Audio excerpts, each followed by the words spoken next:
सभी को जय जिनेन्द्र। जय जिनेन्द्र। जय जिनेन्द्र।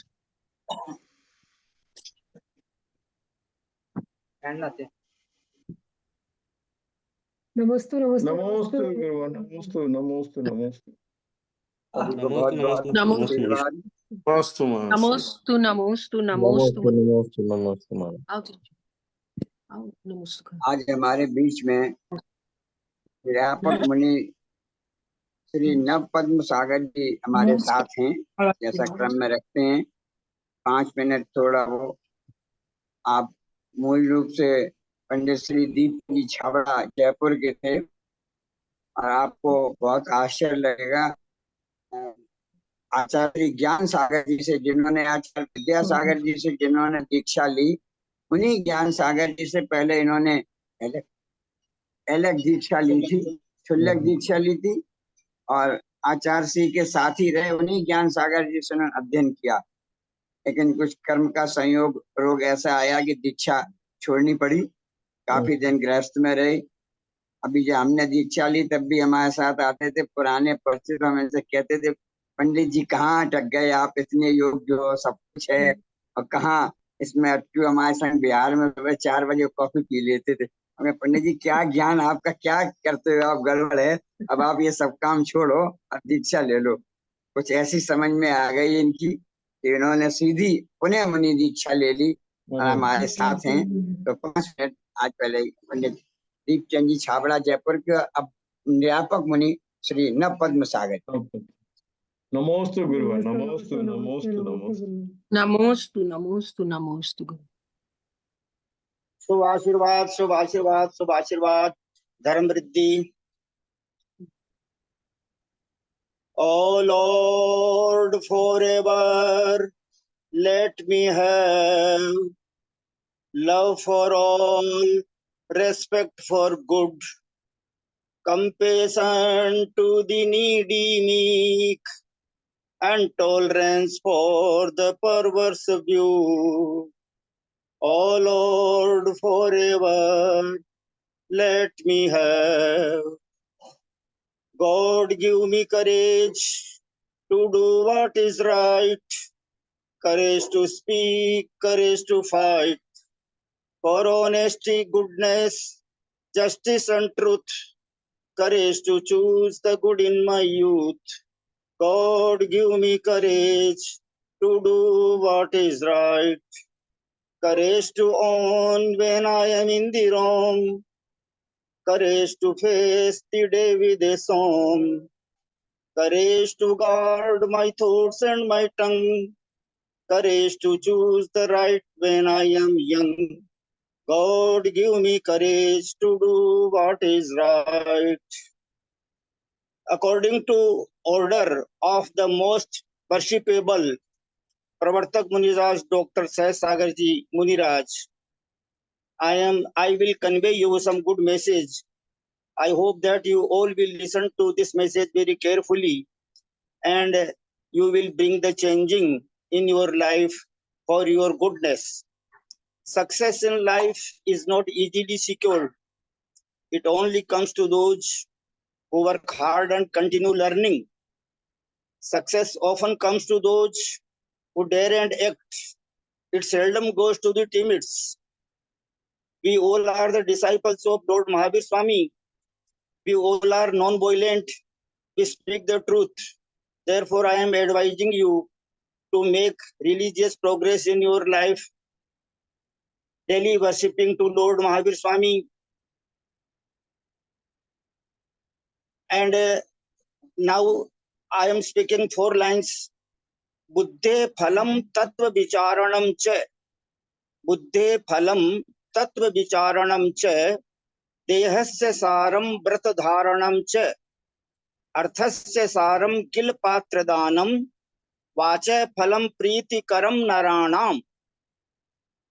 बुद्धि का फल है तत्व का विचार करें। मैं कौन हूँ, कहाँ से आया हूँ, मुझे क्या करना चाहिए, मैं कर क्या रहा हूँ, मैं अपने जीवन के बहुमूल्य समय को व्यर्थ में खो रहा हूँ क्या, मैं निगोद से निकल करके आया हूँ और मुझे निर्वाण तक पहुंचना है। ये बीच की मेरी यात्रा है। ये बुद्धि का फल है। शरीर मनुष्य शरीर मिला है, उदारिक शरीर मिला है, सम्यक दर्शन के साथ में 5 अणुव्रत, 3 गुणव्रत, 4 शिक्षा व्रत, 12 व्रत धारण करना चाहिए। और धन वैभव मिला है तो पात्रों को दान देना चाहिए। और बुद्धे फलम तत्व विचारणम च, देहस्य सारम व्रत धारणम च, अर्थस्य सारम किल पात्र दानम, वाचा फलम प्रीतिकरम नराणाम। We should speak very sweet words and very limited and to the point only. हमको अधिक ज्यादा अधिक बोलना नहीं चाहिए, अधिक आंखों से देखना नहीं चाहिए। And in the end of my speech, I will advise you to come in India if you can come. क्योंकि भारतवर्ष में जो धार्मिक सुख सुविधाएं हैं, धर्माराधना के लिए जो साधन हैं, वो अन्यत्र नहीं है। और जो 70 प्लस हो गए हैं उनको आजीवन सम्यक शिखर जी में रहना चाहिए। अब कितने दिन का जीवन बचा है? इतना कहकर के मैं अपनी बात को समाप्त करता हूँ।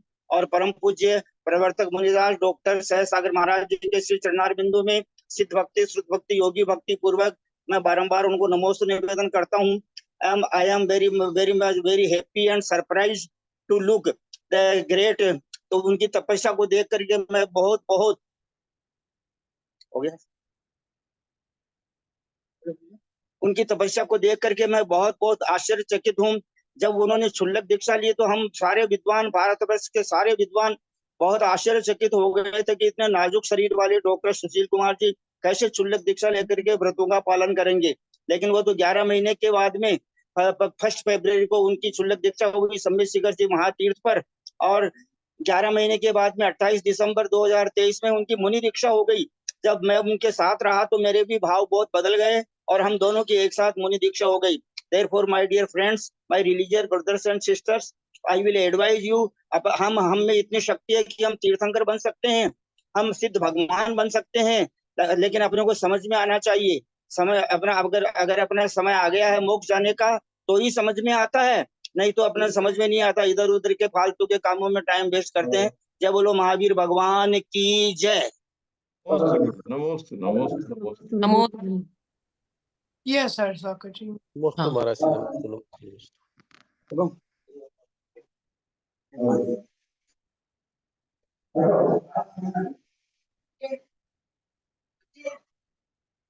नमोस्तु नमः श्री वर्धमानाय निर्धूति कलिलात्मने, सालोकानां त्रिलोकानां यद्विद्या दर्पणाय ते, अज्ञानतिमिरान्धानां ज्ञानाञ्जनशलाकया चक्षुरुन्मीलितं तस्मै श्री गुरुवे नमः।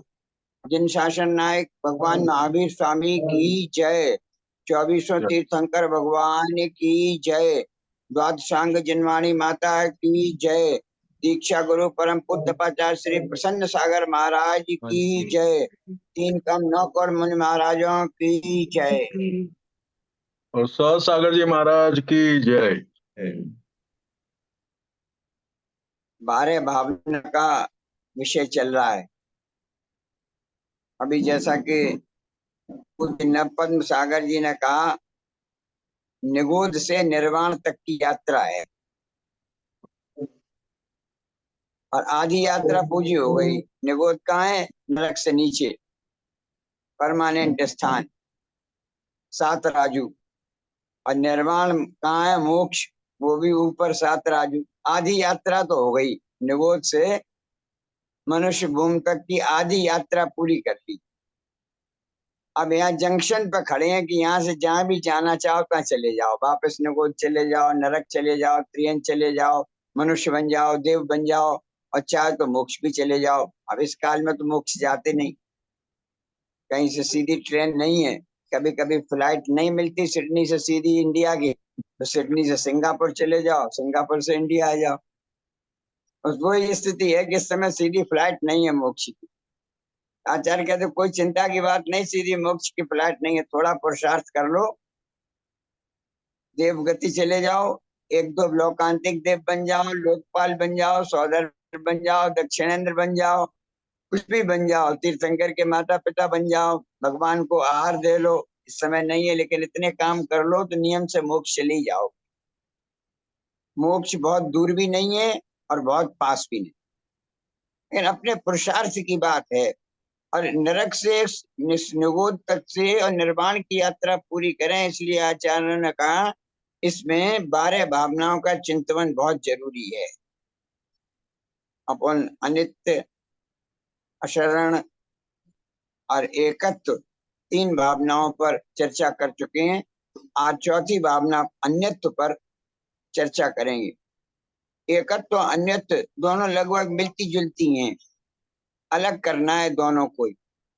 वहां दूसरों को छोड़कर पिछली एकत्व भावना आपने देखा, दूसरों की चिंता नहीं करनी, अपनी चिंता करनी। आप अकेला आप तरे मरे अकेला हो, या कबो इस जीव को साथ ही सगान को। अपनी चिंता की, दूसरों की चिंता नहीं करनी, अपनी चिंता करो। आज अन्यत्व भावना में कहते हैं, जहां देह अपनी नहीं तहां न अपना कोय, और घर संपत्ति पर प्रकट हैं पर हैं परिजन। इन सारी भावनाओं का मूल है तो सुपर भेद विज्ञान प्रकट करना। चाहे एकत्व भावना से सोचो चाहे अन्यत्व भावना से सोचो, अंदर ये दृष्टि लाओ, कोई भी बाहर में मेरा नहीं है, एक अकेला मैं ही अपना हूँ, मेरी आत्मा ही अपनी है। इसके अलावा दुनिया में कोई भी स्पष्ट दिख रहा है। क्या कह रहे, जहां देह अपनी नहीं, ये देह ही अपनी नहीं है। आयु पूरी होती, अच्छा खासा व्यक्ति छोड़ छाड़ के चला जाता है, थोड़े दिनों में निकल के बाहर यहीं पड़ी रह जाती। जहां देह अपनी नहीं तहां न अपना कोई। जब ये देह ही अपनी साथ नहीं दे रही है, तो आचार्य फिर कह रहे हैं जो देह से अलग हैं, बिल्कुल स्पष्ट दिख रहे हैं। मकान अपने से अलग है, गाड़ी अपने से अलग है, पति पत्नी अपने से अलग हैं, और जब सब प्रकट में ही अपने से अलग हैं, तो जब फिर वो कहाँ से अपने हो सकते हैं। तो जहां देह अपनी नहीं तहां न अपना कोई, घर संपत्ति पर प्रकट है। घर मकान जायदाद न अपना निवास, तो घर संपत्ति रुपया पैसा, और परिजन दूसरे लोग दिखते हैं। कह रहे हैं ये तो स्पष्ट हैं, परिजन लोक में सब अलग ही हैं। ऐसा विचार करो, ये अलग हैं और मैं अलग हूँ। महाराज थे, उन्हें बहुत ज्ञान नहीं था, भूल जाते थे बार बार। पढ़ाते थे तो आचार्य उन्होंने सिखाया, केवल आप कुछ नहीं, आप तो सुपर भेद विज्ञान करो, आपको कुछ याद नहीं होता, कुछ नहीं। वो इतना भी भूल गए कि सुपर भेद विज्ञान का हो। एक बार बिहार कर रहे थे, एक महिला क्रिया कर रही थी, उसने पूछा ये क्या कर रहे हैं। बोले तुष्मास भिन्नम, उड़द को छिलकों को अलग कर रहे हैं।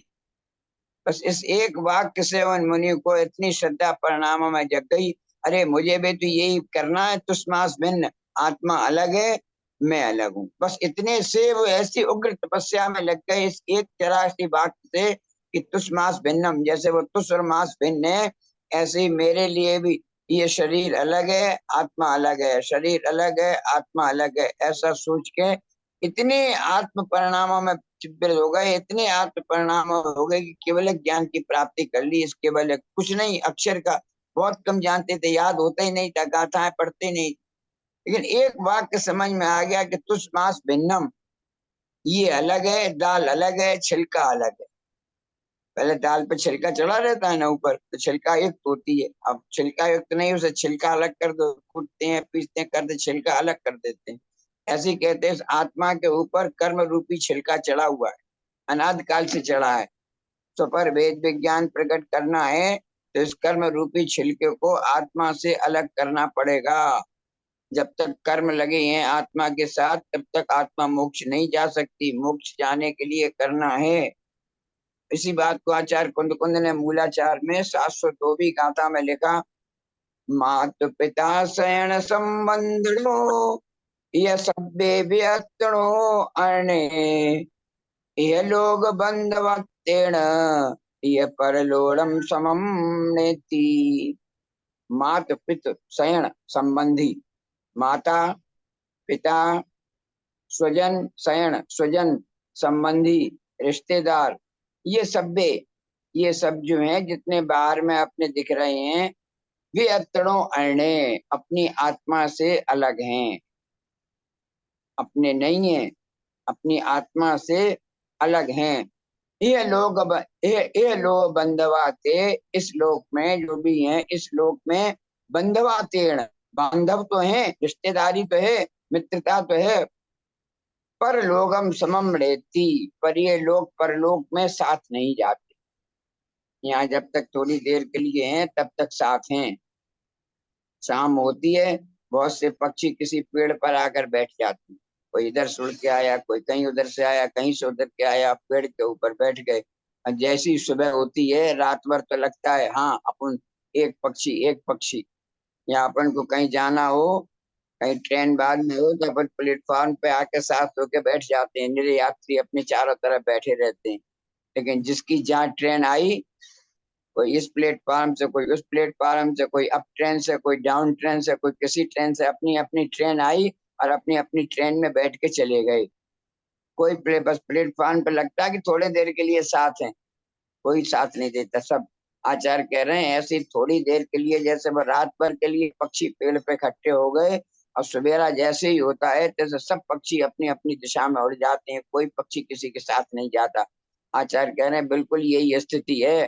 थोड़े बहुत समय के लिए, अब तो कितने 100 वर्ष भी नहीं रहता, अब तो 60 70 80 साल के लिए, कोई 40 50 साल के लिए अपन जाने किन किन गतियों से घूमते हुए आए और आके इकट्ठे हो गए, जानते भी नहीं।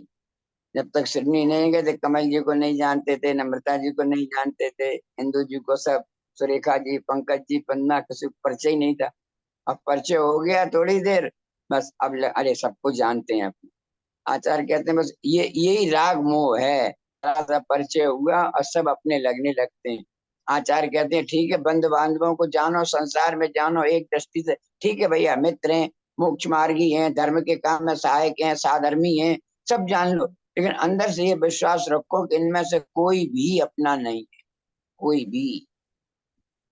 इतने साथ दे, किसी ने क्षुल्लक बनने में साथ दिया, किसी ने नहीं साथ दिया है। किसी ने मुनि बनने में साथ दिया, किसी ने भी मुनि बनने में साथ नहीं दिया। राम राम आएगी तो अभी कोई साथ देने वाला नहीं है। कंधा भले ही लगा दें आके, हाँ चलो महाराज जी की समाधि हो गई, हम भी यहाँ कंधा लगा दें, लेकिन कोई भी आचार्य लिख रहे परलोक में एक भी साथ जाने वाला नहीं। एक बहुत अच्छा लिखा सामायिक पाठ है, बाह्य जगत कुछ भी नहीं मेरा और न बाह्य जगत का मैं, ये निश्चय कर छोड़ बाह्य को मुक्ति ये तो नित्य स्वस्थ रमे। बाह्य जगत कुछ भी नहीं मेरा, अन्य है सब। अपनी आंखों से जो जो दिखता है वह सब पुद्गल है, ऊपर है जो दिखता है। ईमानदारी से जो अपना है सो तो दिखता नहीं। अपना क्या है, एक आत्मा ही अपनी है। ये आत्मा तो अपनी आंखों से दिखती नहीं, और इतना 3 लोक में, संसार में, सब दुनिया में भरा है, वो सब बाहर को अपना दिख रहा है। और ऐसा मोह जागृत हो गया, उस सारे बाहर के मोह को मोह में पढ़कर अपन बाहर अपना समझने लगे। इंडिया मेरा, ऑस्ट्रेलिया मेरा, ये मकान मेरा, यहाँ का मकान मेरा, यहाँ की गाड़ी मेरी, वहाँ की गाड़ी मेरी, ये बच्चे मेरे, ये मेरा, सब मेरा मेरा मेरा मेरा मेरा मेरा मेरा। जकड़ लिया, अपनी जकड़ते हैं। जो लोग अनमैरिड हैं, बैचलर हैं, कितने 2 पैर पर चल रहे हैं आराम से। 20 साल जिंदगी 2 पैरों पर आराम से निकल जाती है। और नहीं, अकेले से काम नहीं, पर को जोड़ने की ममता है। एक पत्नी और जोड़ ली, 4 पैर वाले हो गए, 2 पैर से 4 पैर। 4 पैर वाला कौन? आदमी की जानवर। आदमी के जो 2 ही पैर होते हैं, जानवर के 4 पैर। 4 पैर कर लिए, अपने आप मनुष्य से जानवर बन गए। वहां जानवर बन गए कि अब भी साथ नहीं मिला, 2 बच्चे और हो गए, कितने हो गए? 8 पैर वाले हो गए। 8 पैर वाला कौन होता है? मकड़ी, अष्टापद। और मकड़ी जाला बनती है और उस जाले में ही फंसकर अपने प्राण दे। हमने भी ये मकर जाल अपने पुरुषार्थ से ही, ये दृष्टि नहीं, बाह्य जगत कुछ भी नहीं मेरा। आचार्य कह रहे कोई बात नहीं, इकट्ठा कर लिया, इतने साल ले लिए, 60 70 साल ले लिए। जैसे महाराज जी भी कह रहे 70 साल के ऊपर जिन्हें हैं सीनियर सिटीजन, हम बार बार कहते हैं सीनियर सिटीजन को तो ऐसा सोचना चाहिए, बाह्य जगत कुछ भी नहीं मेरा और न बाह्य जगत का मैं। जितना भी बाहर में दिख रहा है ये कुछ भी मेरा नहीं है और मैं इनका नहीं। ये निश्चय कर छोड़ बाह्य को, ऐसा फर्म डिटर्मिनेशन होना चाहिए। अभी डिटर्मिनेशन ही नहीं। अभी तो ममत्व भाव ये कहता है, राग भाव ये कहता है मेरा है मेरा है मेरा है। आचार्य कहते नहीं, मेरा नहीं है, यह निश्चय कर छोड़ बाय को, स्वस्थ है नित स्वस्थ। इसे ऐसी अपने मन में फर्म डिटर्मिनेशन करके कि ये सब चीजें मेरी नहीं है, बस एक स्वस्थ स्वस्थ अपने में। स्वस्थ का मतलब क्या है? रोग से स्वस्थ वो नहीं। आचार्य कहते स्वस्थ तो वो है जो स्व में स्थित हो जाए, स्व में स्थित हो जाए, अपने में स्थित हो जाए, स्वस्थित। आचार्य कह रहे हैं ये भेद विज्ञान चाहे एकत्व भावना हो चाहे अन्यत्व भावना हो, इन सब भावनाओं का ये है कि अपने में इतनी दृढ़ता लाओ, ये अलग है मैं। आटे की आप लोग रोटी बनाती हैं, रूपाली रोटी बनाती हैं। रोटी में क्या अपन आटा से एक लोई बना ली, लोई को ऐसा गोल गोल करके ऐसे कर लिया, फिर चक्की पर भी रखा, बेच दिया। जब लोई बनाई तो उसमें एक परत थी कि दो परत थी? एक परत। एक पर चक्के पे बेल ली, चक्के पे बेल ली तब भी एक परत कि दो परत? एक ही परत, एक पर एक परत। और उस रोटी को तवे के ऊपर डाल दिया, थोड़े थोड़ी हल्की सेंक ली, तब भी एक परत कि दो परत? तब तो दो परत हो जाती है। पहले सेकने तवे पे डालेंगे तब एक ही परत, लेकिन जब तवे से उठा के उसमें अग्नि के ऊपर रखेंगे, जैसे की। लोई लगाएंगे तैसे क्या हो जाता है? रोटी फूल के दो दो परतें पर हो जाती, दो परत हो जाती। दो परत उसमें पहले से थी, बाहर से नहीं आई, पर अंदर उस लोई में ही दो परतें थी। अपने को ये दिख रहा था, बेटी को सिखा रहे थे वो ऐसी फुला के रोटी करना तो खाने वाले को अच्छी लगेगी, अगर रोटी फूलेगी नहीं तो अच्छी नहीं लगेगी। फुलाना जरूरी है। ये रोटी का भेद विज्ञान आत्मा के भेद विज्ञान को सिखाता है कि देखो जैसे लोटी में भी एक परत है, बेलने में भी एक परत है, तवे पर डाली तब भी एक परत है, ऐसे ही संसार में रह रहे तब भी एक परत जानो ठीक है, मेरा परिवार है, मेरा पति है, मेरी पत्नी है, मेरे संतान है, मेरा मकान है, मेरी गाड़ी है, सब बाहर रहकर सोचो एक परत मानो। लेकिन एक परत जानते हुए भी ये अंदर से ध्यान रखो कि है दो ही परतें। जैसे रोटी फूल जाएगी तो दो परतें हैं, ऐसे जिस तरह ये भेद विज्ञान प्रकट हो जाएगा उस दिन दो परत प्रकट हो जाएगी। जैसे रोटी फुलाना जरूरी है, ऐसे ही आचार्य कह रहे हैं अपने जीवन में भेद विज्ञान करना भी जरूरी है। और ये भेद विज्ञान बिना गैस की लो मत लगाओ, चबे पे ही रख के रहो तब दो परत हो जाएंगी। चके पर रख के दो परत होने वाली नहीं है। जब तक पहले तवे की अग्नि लगे और उसके बाद लौ की अग्नि लगे, जितनी अग्नि लगेगी, ठंडे तवे पर रोटी डाल दोगे तो नहीं फूलेगी। पूड़ी सेक रहे हो, घी ठंडा है, उसमें रोटी उसमें डाल दो बेल के, पूड़ी फूलेगी क्या? ठंडे घी में पूड़ी नहीं फूलती, कर रही और हो जाएगी। पूड़ी डालने से पहले देखते हैं घी गर्म हो गया कि नहीं हो गया। पूड़ी में भी एक परत है, रोटी में भी एक परत है, जानते हैं पूड़ी फूलनी चाहिए। इतना घी गर्म हो जाए कि उसमें पूड़ी डालें और नेक कंचुटी से हिलाई तो पूड़ी फूल के कुप्पा हो गई, दो परतें हो गई। ऐसे चाहे रोटी में दो परतें करनी हो चाहे पूड़ी में दो परतें करनी हो, अग्नि लगाना जरूरी है। बिना अग्नि के वेद विज्ञान प्रकट होने वाला नहीं। इसीलिए आचार्य कहते हैं अपने को भी अगर शरीर में आज वेद विज्ञान प्रकट करना है, अग्नि लगानी पड़ेगी। अग्नि का मतलब तप करना पड़ेगा। तप का मतलब 6 बाह्य तप और 6 आभ्यंतर। आज सुबह मंदिर की मीटिंग में कहा था ना, कम से कम इतना नियम तो अष्टमी चतुर्दशी को करो ही, बाजार में नहीं खाना, बाजार का नहीं खाना। 4 दिन की बात है, इतना तो जीवन शुरू करो। कुछ लोगों को अच्छा लगा होगा कि ठीक है भाई 4 दिन कर लेंगे, नहीं खाएंगे, 26 दिन खाते हैं। कुछ लोगों को लगा अरे कहाँ आफत है, कौन करे ये, तो तभी करना अच्छा नहीं लगता बहुत से लोगों को। तो जिन्हें कर्म काटने की भावना नहीं है, जिन्हें जीवन में निर्जरा नहीं है, उन्हें जरा सा भी तप करना अच्छा नहीं लगता। जरा सा भी 4 दिन का तप चकाओ, एक आसन तो बहुत दूर, प्रोष्ठोपवास तो बहुत दूर, रस परित्याग तो बहुत दूर, काय क्लेश तो बहुत दूर।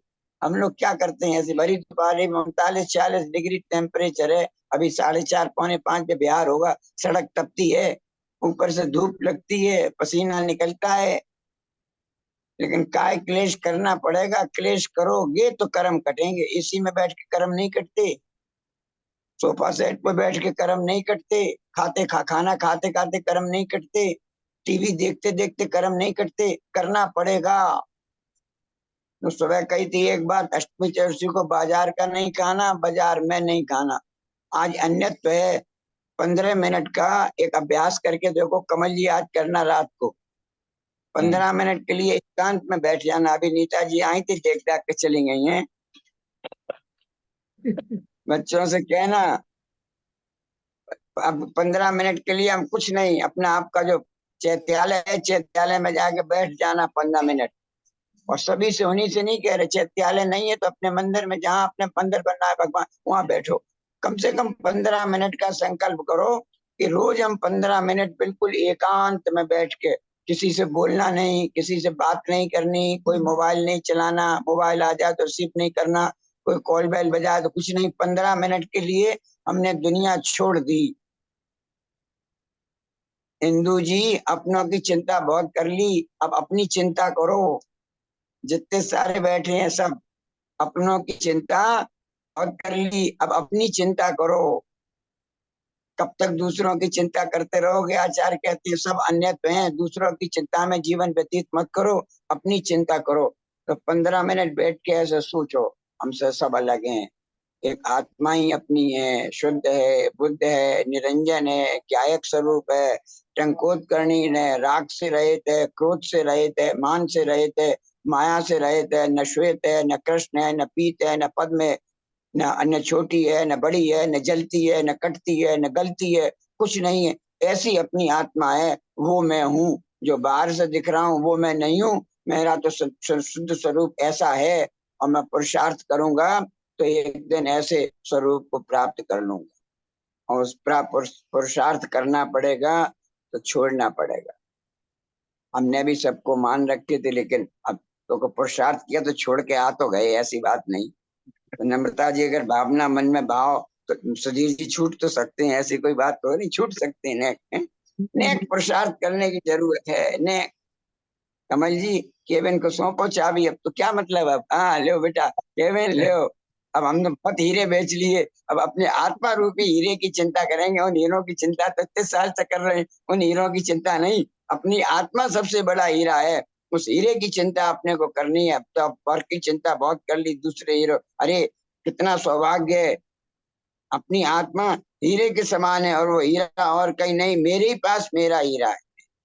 उस हीरे का, बाहर के हीरों की पहचान करते करते अब आत्मा रूपी हीरे की भी पहचान हो गई। भैया नहीं, ये नकली हीरा है, ये असली हीरा है। बैरात्मा की दशा नकली हीरा है, पर को एक माने, देह जीव को एक गिने, परमात्म तत्व मुदाए। सबको एक गिन रहा है तो नकली हीरा है। और नहीं, कोई मेरा नहीं, मेरी आत्मा ही मेरी अपनी है, और कोई नहीं है, कोई साथ देने वाला नहीं है। एक अपनी आत्मा, आत्मा ही पुण्य करती है, आत्मा ही पाप करती है। एक अकेला ही पुण्य करता है, अकेला ही पाप करता है, अकेला ही स्वर्ग जाता है, अकेला ही नरक जाता है, अकेला ही जानवर बनता है, अकेला ही मनुष्य बनता है, सब अकेला बनता है। आचार्य कह रहे हैं जब अकेला ही है तो हम सबको अपने कर्मों की चिंता करनी चाहिए। क्या अपन है, सांसारिक अवस्था है इसलिए सब रहा, उसके अनुरूप कार्य भी किए। लेकिन अब अगर समय आ गया है कि प्रगत को जाने की तैयारी है, सिडनी से इंडिया आना हो तो 3 महीने पहले, 4 महीने पहले टिकट बनवा लो, सस्ता मिल जाएगा। एकदम थोड़ी खरीदती, पहले से ही बुकिंग। पर जाने की तैयारी महीने भर से पहले, प्रोग्राम कहाँ जाना है, किन किन से मिलना है, किन सिटीज में जाना है, क्या ले जाना है, किसके लिए क्या, कितनी तैयारी। एक सिडनी से इंडिया आओ तो इतनी तैयारी, और इस मध्यलोक से ऊर्ध्वलोक जाना है तो कितनी तैयारी। उसकी तैयारी नहीं, अधोलोक जाने की तैयारी है। ये पाप इकट्ठा, ये खा के इकट्ठा कर लो, ये भोग के इकट्ठा कर लो। तो जो इकट्ठा कर रहे हो वो कहाँ ले जाएगा? अधोलोक में ले जाएगा।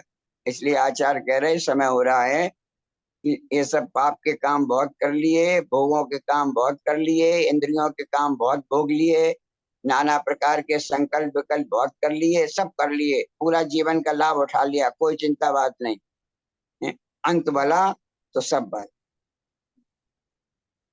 अंत सुधर जाए तो बढ़िया सुधर जाए। शुरू के सेमेस्टर में मार्क्स आए कि नहीं आए, एनुअल में मार्क्स आ जाए तो अभी बढ़िया है। अभी तक मार्क्स कितने आए कोई चिंता की बात नहीं, अब एनुअल एग्जाम आने की तैयारी है। एनुअल एग्जाम में तो सिलेक्शन हो ही जाए, मार्क्स आ ही जाए, इतना हो ही जाए कि मोक्ष मार्ग पर लग सके। कम से कम इतना ही तो हो कि इतना हम पुण्य संचय कर लें कि पाप की गतियां न मिले। त्रियंच गति में जन्म नहीं हो, नरक गति में जन्म नहीं हो। इसलिए थोड़ा बहुत जितना 10-20 साल की आयु बाकी रह गई, यहाँ कष्ट उठा लो। 10-20 साल का कष्ट पल्लियों के देवगति मिला देगी। और देवगति भोगने के लिए नहीं, इसलिए देवगति की आकांक्षा करो कि हम विदेश क्षेत्र में जाकर सिमंदर भगवान के समोत्सरण में बैठ के सुन सकेंगे। इसलिए हम नंदीश्वर दीप का चर्चा कर सकेंगे। इसलिए हम पंचमेर के 80 चैत्यालयों के दर्शन कर सकेंगे। इसलिए जहाँ जहाँ भगवान के समोत्सरण लगे हैं वहां जा सकेंगे। तो इसलिए लाभ है, यहाँ से वो लाभ नहीं है, वो लाभ देव गति में सुलभ है। इसलिए ऐसे काम करें, ऐसा पुण्य इकट्ठा करें कि अपन देव गति को प्राप्त कर सकें। इसके लिए अपनी आत्मा का ही ध्यान लेना आवश्यक है। परों से संबंध तोड़ना ही पड़ेगा, और संबंध तो छूटेगा, चाहे हंस के छोड़ो चाहे रो के छोड़ो। मरेंगे तो छूटेंगे तो सब। अब बीमार हो गए, मान लो सामने दिख रहे हैं, लग रहे प्राण निकलने वाले हैं, बेटे ने अस्पताल में ले जाकर रख दिया पलंग पर, चारों तरफ डॉक्टर खड़े हैं, रिश्तेदार खड़े हैं, और लग रहा है कि मर रहे हैं, सब उसमें लगे। अब मर रहे हैं, 2 मिनट 5 मिनट की आयु रह गई, और सब दिखेंगे, रिश्तेदार दिखेंगे, डॉक्टर दिखेगा, हॉस्पिटल दिखेगा, दवाइयां दिखेंगी, आईयूसी के ऑपरेटर्स दिखेंगे। अरे आचार्य कह रहे ऐसा अगर अंत समय में दिखा तो समझो सब गड़बड़ मामला। इसलिए आचार्य कहते इतनी तैयारी करो अंत समय में ये नहीं दिखे। दिन रात मेरे स्वामी है भावना में बाहूं, देहांत के समय में तुमको न भूल जाऊं। देहांत में डॉक्टर नहीं दिखे, देहांत में भगवान की विधि दिखे, भगवान दिखे, मुनिराज दिखे, आचार्य दिखे। अब सिडनी में तो, ऑस्ट्रेलिया में तो आचार्य उपाध्याय साधु दिखेंगे नहीं। जूम पर देखने से तो नहीं काम चलेगा। जूम से तो अल्टरनेट है, जूम से काम चल जाता है, जूम से मिलता नहीं। जूम में हम आपको बढ़िया एप्पल दिखाएं, पेट भरेगा क्या? एप्पल देखा जा सकता है, लेकिन एप्पल का पेट नहीं भरने वाला है जूम से। ऐसे ही हम सहज सागर जी को देख लो, सुन लो, ये काम तो चल जाएगा, लेकिन पेट भरने वाला नहीं है जूम से।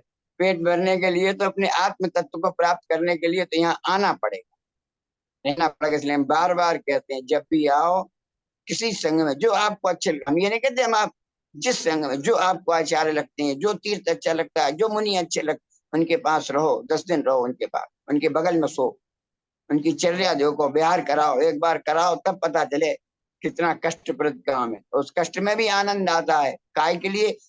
सुपर भेद विज्ञान हो गया। नहीं, शरीर के आनंद में आनंद नहीं है, आत्मा के आनंद में आनंद है। ऐसी अन्यत्व भावना हमें दूसरों से संबंध समाप्त करके अपनी आत्मा की ओर दृष्टि डालने का प्रयास करती है। बोलिए दीक्षा गुरु परम पूज्य तपाचार्य श्री प्रसन्न सागर महाराज की जय। आचार्य श्री विद्यासागर महाराज की जय। 3 कम 9 करोड़ मन महाराजों की जय। नमोस्तु। सहज सागर जी महाराज की जय। कोई प्रश्न का समाधान? किसी को कोई प्रश्न है तो पूछ लीजिए।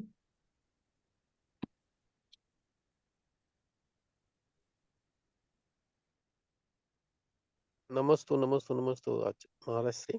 मेरा ये प्रश्न है, जैसे आपने बताया कि 14 और अष्टमी को बाहर का नहीं खाना है और सब जो भी त्याग करना है, तो अब हम ऐसा नियम ले सकते कि साल में, क्योंकि साल में 1-2 बार घूमने उमने तो जाते हैं, तो ऐसा नियम ले सकते हैं कि साल में जैसे 52 और 52 104 आएंगे, तो उसमें से 90 के 85 का के दिन नहीं खाएंगे और बाकी के दिन छूट ले। ऐसा कर सकते हैं कि फिर हर उसके दिन ही त्याग करें?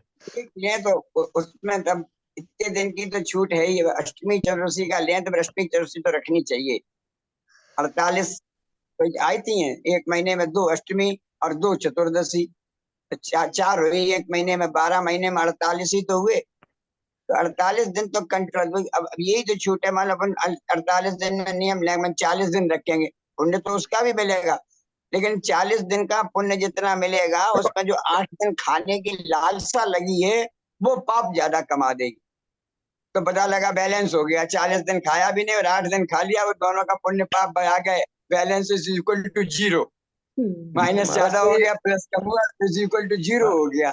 आचार्य कहते 365, हाँ 365 लालसा महाराज जी लालसा नहीं होती है, पर मजबूरी कभी कभी आ जाती है कि परिवार के साथ जाना पड़ता है घूमने, क्योंकि अभी घरस्थ तो लेके बैठे हैं। अगर किधर घूमने गए सिडनी से बाहर किधर, तो मजबूरी है, मतलब लालसा नहीं है। ऐसा नहीं, आचार्य कहते हो मजबूरी नहीं है। उस दिन घूमने नहीं जाओ, आगे पीछे घूमने जाओ, अष्टमी चतुर्दशी को घूमने मत जाओ। नहीं, जैसे अष्टमी 15-20 दिन का प्रोग्राम बनेगा, उसमें 8वीं और 14 तो पड़ेगी एक।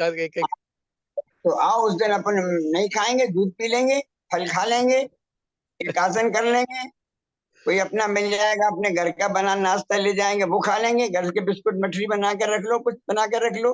और नहीं तो एक दिन पहले जाओ वो ले लो, और नहीं तो फल से काम चलाओ, दूध से काम चलाओ। अब आज हमने कुछ नहीं खाया, देखो उपवास है आज, और सुबह 18 किलोमीटर चल के आए। तो क्या अब घर में कोई होता तो सोचते घर में, अरे 1 किलोमीटर नहीं, 4 कदम जाओ तो स्कूटर याद आता, 4 कदम के लिए स्कूटर, और बिना खाए 18 किलोमीटर चल के आए। तो ये तो मन एक बार पक्का कर लो, नहीं खाना तो नहीं खाना, तो पॉसिबल सब है। फिर जितना कर सके यथाशक्ति कीजिए, शक्ति बिनमान शक्ति बिना सरदा करे, ये भी है।